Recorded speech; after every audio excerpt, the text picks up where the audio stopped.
नमस्कार बच्चों, सुगम भारती इस पाठ्य पुस्तक में फिर से एक बार आपका स्वागत है। आज हम पाठ क्रमांक 24 पढ़ने जा रहे हैं, जिसका शीर्षक है अपनी राहें आप बनाओ। अपनी राहें आप बनाओ एक कविता है और इस कविता का यह सेशन क्रमांक पहला है। बच्चों, इस पाठ में कवि ने विद्यार्थियों को, बच्चों को, छात्रों को अपना मार्ग खुद बनाने के लिए प्रोत्साहित किया है, प्रेरणा दी है। चलिए तो हम इस कविता को विस्तार से पढ़ेंगे। सब लोग पाठ्य पुस्तक निकालेंगे। पाठ्य पुस्तक के द्वारा हम इस कविता को पढ़ेंगे और समझेंगे। अपनी राहें आप बनाओ इस कविता के कवि है दुष्यंत कुमार जी। इस कविता में कवि ने मानवीय गुणों का विकास करते हुए अपना लक्ष्य स्वयं चुनना और उसकी प्राप्ति का प्रयास करने के लिए बच्चों को प्रोत्साहित किया है। अब इस कविता का हम सबसे पहले सस्वर वाचन कर लेते हैं। कवि दुष्यंत कुमार जी कहते हैं कि सबका आदर करना सीखो, खेलो कूदो खूब किंतु कुछ पढ़ने में भी चित्त लगाओ, मत खोजो पद चिन्ह किसी की, अपनी राहें आप बनाओ। पद के कांटों पर, फूलों पर संभल संभल कर पग धरना सीखो, कभी भूल कर भी तो अपनी उन्नति में अभिमान मत करो। नम्र बनो, अपने ही मुंह से अपना गौरव गान करो मत। परोपकार के कार्य करो तुम, पर पापों से डरना सीखो। बिना ध्येय के पथ पर अपने दो क्षण रुकना ठीक नहीं है। विपत्तियां आती है लेकिन उनमें झुकना ठीक नहीं है। निज अधिकारों की रक्षा में हंसते हंसते मरना सीखो, अपनी राहें आप बनाओ। तो बच्चों, यह है हमारी कविता। इस कविता के कवि है दुष्यंत कुमार जी। अब इस कविता को हम विस्तार से पढ़ते हैं। उसके पहले मैं आपको बता देती हूँ कि अगर आपको इस कविता के संदर्भ में प्रश्न पूछते समय आपको काव्यांश दिया जाएगा और उस काव्यांश को आपको संदर्भ, स्पष्टीकरण, व्याख्या लिखने के लिए कहा जाता है। तो सबसे पहले पूरे कविता में जो 3 काव्यांश दिए हैं, इस 3 काव्यांश में से कोई भी काव्यांश अगर आपको पूछा जाता है तो उसका संदर्भ आप लिखेंगे। प्रस्तुत कविता की पंक्तियां हमारी पाठ्य पुस्तक सुगम भारती से ली गई है।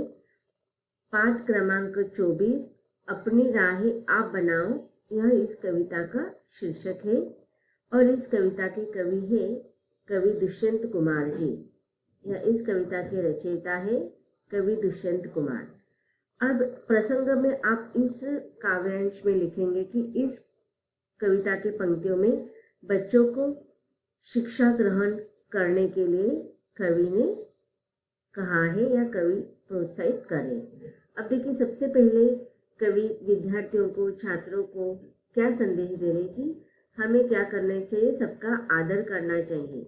अब देखिए, जो भी हमसे उम्र में बड़े हैं, छोटे हैं, हमारे परिवार से हैं, हमारे रिश्तेदार हैं, हमारे सगे संबंधी हैं, हमारे पड़ोसी हैं, हम जहाँ पर भी जाते हैं वह हर व्यक्ति को जिससे हम मिलते हैं उनको हमें सम्मान करना है, उनका हमें आदर देना है। तो चाहे कैसी भी स्थिति में हो, हम हर स्थिति में हमारे सामने वाले व्यक्तियों का हमें आदर करना आना चाहिए। उनके विचारों को, उनके भावनाओं को हमें सम्मान से देखना चाहिए।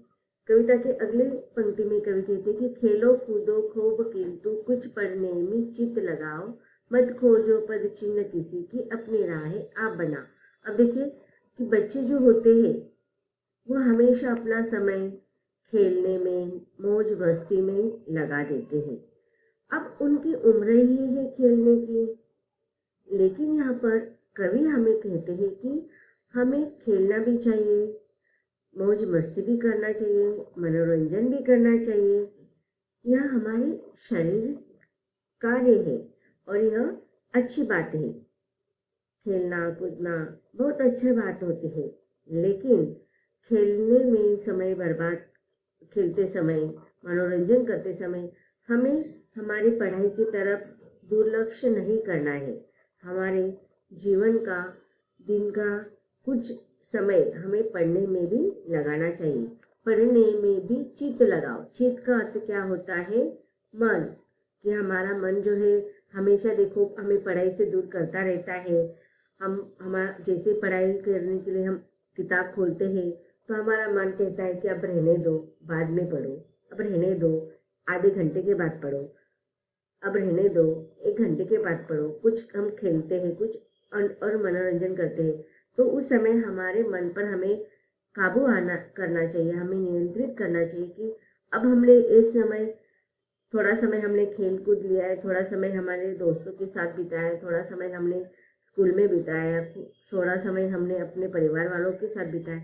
अब हमें कुछ समय पढ़ने के लिए अवश्य देना चाहिए, क्योंकि पढ़ने से हमें ज्ञान प्राप्त होता है। शिक्षा ग्रहण करने से हमें हमारे विचारों में परिवर्तन आता है, हमारा मानसिक विकास होता है, हमारा बौद्धिक विकास होता है, जिससे हमारा चित्त शुद्ध होता है, हमारे ज्ञान में बढ़ोतरी होती है, ज्ञानवर्धन होता है।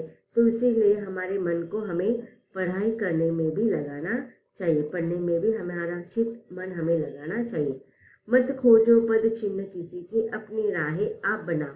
अब देखिए यहाँ पर कवि ने बहुत ही सुंदर पंक्तियां लिखी है कि हमें हमेशा अपना राह का अर्थ क्या होता है कि हमारा मार्ग, हमें हमारा रास्ता खुद बनाना चाहिए। किसी और ने बनाए हुए मार्ग पर हमें नहीं चलना चाहिए, क्योंकि वह मार्ग उसके लिए अनुकूल था, वह मार्ग उसके लिए विकास योग्य था। लेकिन हमारे हमारे सपने अलग है, हमारे उद्देश्य अलग है, और इसीलिए हम हर किसी के स्वप्न अलग होते हैं, सपने अलग होते हैं, उद्देश्य अलग होते हैं, ध्येय अलग होते हैं। तो हमें दूसरों के दिखाए गए स्वप्नों का अनुकरण नहीं करना है, हमें दूसरों के उद्देश्यों का अनुकरण नहीं करना है, हमें दूसरों के ध्येय को अनुकरण नहीं करना चाहिए। हमारे सपने खुद हमें निर्माण करना चाहिए, खुद हमें सपने, हमारे उद्देश्य, ध्येय निश्चित करना चाहिए, और उस ध्येय को प्राप्त करने के लिए हमें खुद अपने मार्ग ढूंढने हैं, हमें खुद अपना नया मार्ग बनाना है। किसी और ने बनाए हुए मार्ग पर, उसके पदों के निशानों पर हम अपने पद हम नहीं चलेंगे। मत खोजो पद चिन्ह किसी की, अपनी राहें आप बनाओ। कि किसी ने देखो हम जितना खेलेंगे कूदेंगे, उतने ही अगर हम समय अपने पढ़ाई में भी लगाएंगे, हमारा मन लगाकर हम पढ़ाई करेंगे, तो हमें सफलता प्राप्त मिलेंगे। और किसी की भी सफलता के कारणों के पीछे हमें नहीं भागना चाहिए, बल्कि हमारे मार्ग हमें खुद निर्माण करना है, हमारी पहचान हमें स्वयं बनाना है। पथ के कांटों पर, फूलों पर संभल कर पग धरना है। पथ अब देखिए राहें, पथ, इसका समानार्थी शब्द मार्ग होगा, रास्ता होगा। कांटे और फूल, पग अर्थ क्या होता है? पैर। अब देखिए मनुष्य का स्वभाव है, हमारे जीवन में उतार चढ़ाव आते रहते हैं, हमारे जीवन में सुख दुख आते रहते हैं। जैसे देखो निसर्ग का नियम होता है कि दिन और रात, ये निसर्ग का चक्र होता है, उसी प्रकार हमारे जीवन में सुख और दुख दोनों ही आने वाले हैं। अब देखिए यहाँ पर कांटों का अर्थ हमें दुख से लेना है, फूलों का अर्थ हमें किससे लेना है? सुख से। तो हमारे जीवन में, इस जीवन व्यापन करते समय हमारे मार्ग में, हमारे पथ में कभी सुख आने वाले हैं, कभी दुख आने वाले हैं, कभी संघर्ष आने वाले हैं, कभी सफलता प्राप्त होने वाले हैं, कभी संकट आने वाले हैं। तो हमारे जीवन में आने वाले इस कांटे रूपे दुख को और फूल रूपे सुख का हमें हमेशा हंसते हुए सामना करना है। हमें हर एक कदम संभल कर रखना है। सुख में हमें ज्यादा घमंड नहीं करना है, दुख में हमें ज्यादा व्यथित नहीं होना है। हमें संयम रखकर, धैर्य रखकर हर एक दुख का सामना करते समय हमें हर एक कदम को संभाल कर रखना है। तभी हमारे जीवन में अच्छाइयाँ और बुराइयाँ का हमें सामना करते हुए आगे बढ़ते हुए हम हमेशा और हमेशा अच्छाई का रास्ता ही, अब देखिए यहाँ पर कांटों का अर्थ हमें बुराइयों से लेना है और फूलों का अर्थ हमें अच्छाई से लेना है। तो हमारे जीवन में बहुत सारी बुराई आने वाली है, अच्छाई आने वाले है, लेकिन हमेशा हमें अच्छाइयों का ही साथ देना चाहिए। अब देखिए यहाँ पर कवि बताते हैं कि अब आप बच्चे हैं, तो आपकी संगति का असर आपके जीवन पर होने वाले हैं। जैसे अच्छे संगत के बच्चे आपके साथ रहेंगे, दोस्त आपके रहेंगे, वैसे ही बुरे संगत के बच्चे भी आपके साथ रहेंगे, लेकिन आपको हमेशा अच्छाइयों का ही संगत करना चाहिए। जीवन के रास्ते पर अनेक कठिनाइयों, अनेक परेशानियों निर्माण होने वाले हैं, उत्पन्न होने वाले हैं, और कभी तुम्हें कई तरह के लालच भी मिलेंगे, परंतु हमें हर कदम संभल कर और ध्यान पूर्वक रखना चाहिए कि कौन सा मार्ग अपनाने से, कौन से व्यवहार को अपनाने से, कौन सी बातों को हमें अपनाने से हमारे जीवन में उसका अच्छा असर होने वाला है।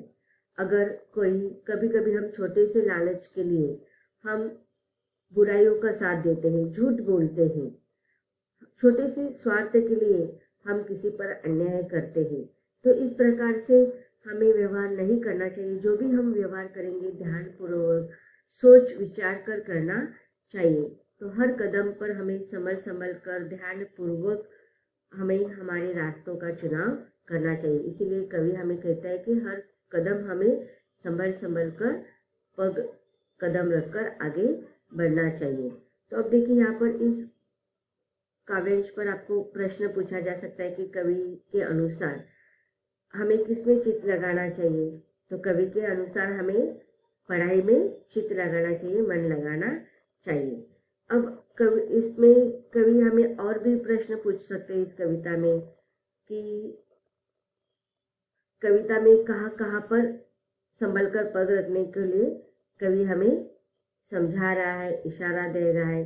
तो इस प्रश्न के उत्तर में आप लिखेंगे कि कवि ने बच्चों को समझाया है कि जीवन के रास्ते पर अनेक कठिनाइयाँ तथा अनेक समस्याएं आएंगी, अनेक परेशानियां निर्माण होंगी, तभी पर लेकिन आपको कई बात पर लालच भी आपके मन में उत्पन्न हो सकता है, परंतु तुम्हें घबराना नहीं है, तुम अपने आप को संभालना है और ध्यानपूर्वक इनमें से सच्चा, अच्छा, ठीक रास्ते का चुनाव करना चाहिए और अपने पग पर ध्यान रखना चाहिए। तो इस प्रकार इस काव्यांश पर आपको प्रश्न पूछे जा सकते हैं। अब कविता के अगले पंक्तियों में कवि क्या समझाते हैं बच्चों को, यह हम देखते हैं। कभी भूलकर भी तो अपनी उन्नति में अभिमान करो मत, नम्र बनो अपने ही मुंह से, अपना गौरव गान करो मत, परोपकार के कार्य करो तुम, पर पापों से डरना सीखो। अब देखिए इस कविता के पंक्तियों में कवि ने बच्चों को बहुत ही सरलता से और सुंदरता से समझाने का प्रयास किया है। कवि इन पंक्तियों में बच्चों को भलाई के कार्य करने पर बल देते हुए समझा रहे कि कभी भूलकर भी तो अपनी उन्नति में अभिमान मत करो मत। उन्नति का अर्थ क्या होता है? विकास, प्रगति।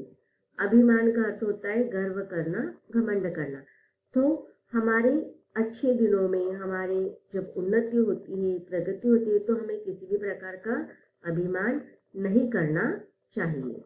तो बच्चों इस प्रकार कविता के पहले काव्यांश में हमने देखा कि कवि के बच्चों को कहते हैं कि हमें अपने मार्ग को स्वयं निर्मित करना चाहिए।